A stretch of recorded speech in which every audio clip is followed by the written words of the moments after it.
you buy a phone for $1,000, and somehow it still feels borrowed. One update removes a feature. One account suspension locks your data. One company decision changes how your device works overnight. You paid for the hardware, but the experience inside it, that remains under someone else's control. And once you notice that, you start seeing it everywhere. Your movies can disappear.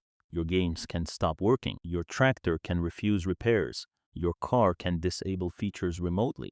Even your house, the thing generations were taught to see as the ultimate symbol of ownership, comes with monthly payments to banks, governments, insurers, and associations that can all punish you if you stop paying. Modern life quietly introduced a strange new rule. You can pay for something without ever fully owning it, and nobody announced when this happened because it didn't arrive as some grand conspiracy. There was no secret meeting where corporations decided to abolish ownership. The system simply discovered something. Selling people products once is good, but renting them access forever is better. And over time, almost every industry on Earth reached the same conclusion independently.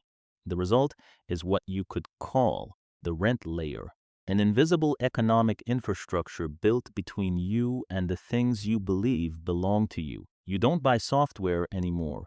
You rent permission to use it. You don't really own digital media. You lease temporary access from centralized servers. And increasingly, you don't even own the object sitting inside your own home. You own the responsibility. Someone else owns the control. And that shift is quietly changing the structure of modern life. Because ownership used to mean something very simple. If you bought it, it was yours. You could open it, fix it, modify it, resell it, pass it down to your kids, use it without asking permission from a corporation 3 states away. That idea shaped entire economies. But now, ownership has become conditional. Not removed completely, just diluted enough that most people don't notice. Take smartphones.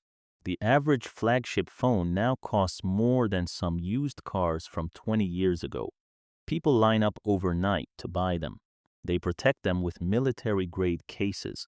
They finance them over 3 years. But legally and functionally, you don't fully control them. Your operating system can decide which apps are allowed.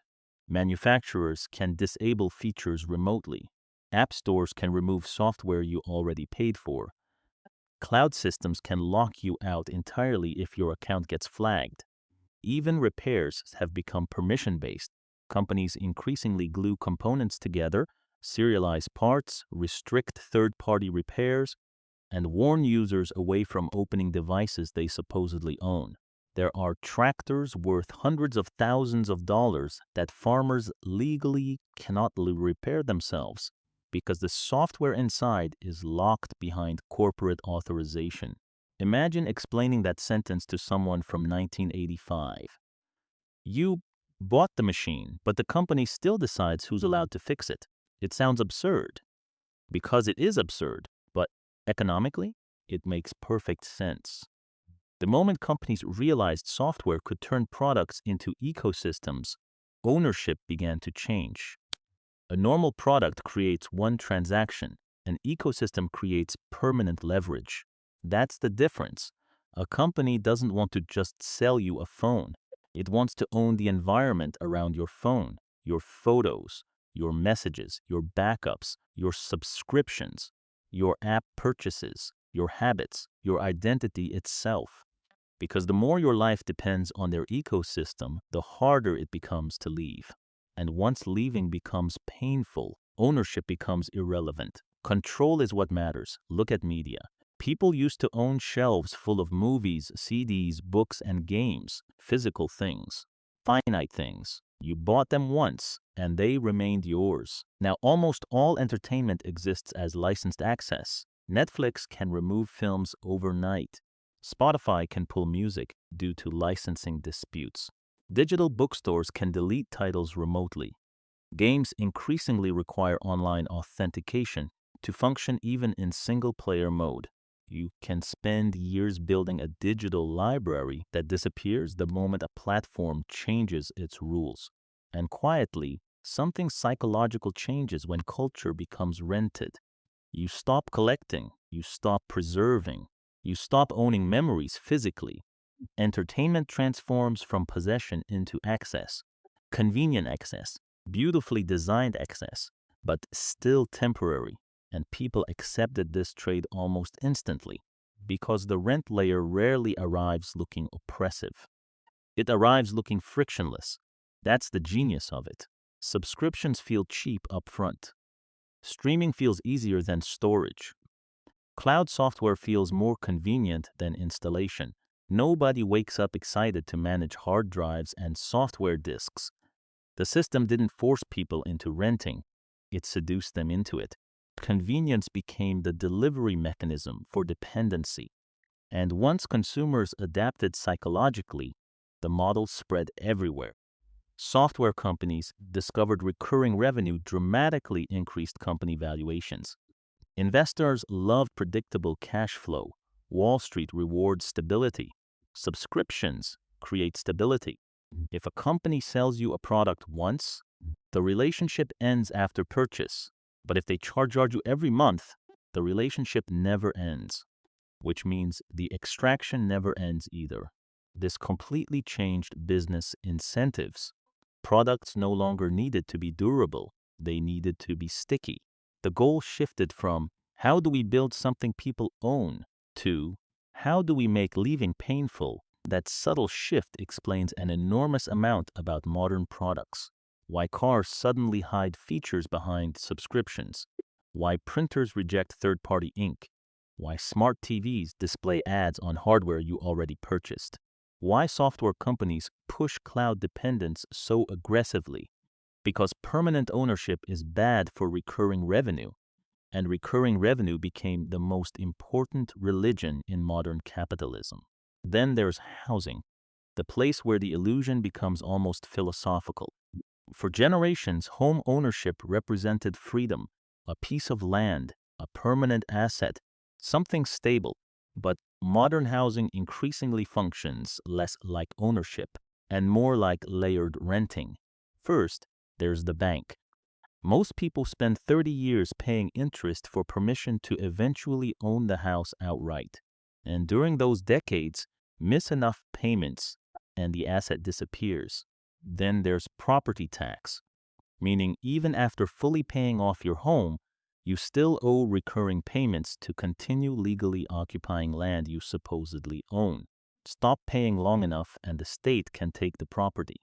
Then in many places, there are HOAs, organizations capable of regulating paint colors, fences, parking rules, decorations, landscaping, even the appearance of your mailbox. So the modern homeowner often exists under three simultaneous authorities: the bank, the government, and the association, each with different forms of leverage. And suddenly ownership starts looking very different from the childhood fantasy most people grew up with. You don't fully own the home. You maintain access to it. The house becomes another node inside the rent layer. And this pattern keeps repeating because recurring extraction solves a fundamental problem for corporations. Growth eventually slows. If you sell durable products outright, eventually markets saturate. People stop buying. But subscriptions solve saturation. Instead of needing new customers constantly, companies can continuously monetize existing customers forever. That changes everything. Now, the ideal consumer is not someone who buys a lot. It's someone who remains permanently dependent. That's why modern products increasingly merge hardware, software, identity, payments, and cloud services into a single inseparable package. Because dependency increases lifetime value, and lifetime value became the sacred metric of the digital economy. What's fascinating is that this transformation happened across industries that barely interact with each other: gaming, housing, agriculture, automotive, media, software, consumer electronics. Different executives, different countries, different products. Yet they all converge toward the same model. Why? because economic systems evolve towards incentives naturally. No conspiracy required. If recurring revenue outperforms one-time sales, competition forces companies toward recurring revenue, and companies that resist often lose to companies that don't, which means the rent layer wasn't designed by a single mastermind. It emerged from incentives, like mold spreading through every crack of the economy, quietly, efficiently, almost invisibly. And the scariest part is that we're still early, because artificial intelligence is about to supercharge this model. Think about what happens when your productivity tools, creative tools, personal assistant, search engine, education system, and even emotional companionship become subscription services tied to centralized AI platforms. You won't just rent entertainment anymore. You'll rent cognition, your workflow, your memory, your communication, your creative output, all dependent on systems you do not control. And if history is any guide, those systems will gradually become more restrictive once dependence is established. That pattern already exists everywhere online. Platforms begin open, flexible, affordable. Then lock-in happens. Then monetization intensifies. Then escape becomes expensive. The cycle repeats constantly, and people usually notice too late because the transition is gradual. No single change feels catastrophic. One subscription here, one cloud service there, one feature locked behind a paywall, one mandatory account login. Tiny permissions accumulating over years until suddenly your entire life runs through systems owned by someone else. And at that point, ownership stops being about objects entirely. It becomes about autonomy, the ability to function without external permission. That may become one of the defining economic divides of the future. Not rich versus poor, but dependent versus independent. People who control their tools versus people who lease access to theirs.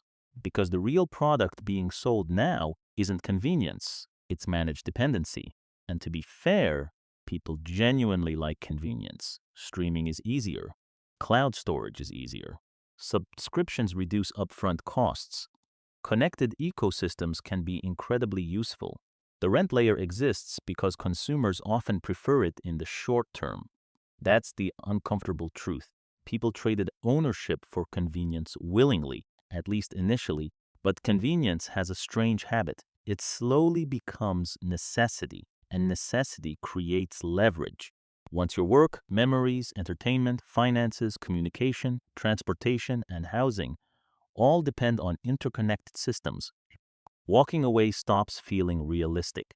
That's when access begins replacing freedom itself. And maybe that's the strangest part of all. This transformation happened without dramatic political revolutions, without tanks, without censorship campaigns, without people even noticing clearly. Ownership simply dissolved slowly into licenses, subscriptions, permissions, and recurring fees, one monthly payment at a time. And now we live in a world where people can spend millions across their lifetime while controlling less and less of what they pay for. Which raises an uncomfortable question. If the future continues moving this direction, what will ownership even mean 20 years from now? Will your car belong to you, your home, your digital identity, your AI assistant, your memories? Or will modern life eventually become a series of temporary permissions rented from systems large enough that opting out no longer feels possible? Because the most valuable thing in the future may not be what you can buy. It may be what nobody else can revoke.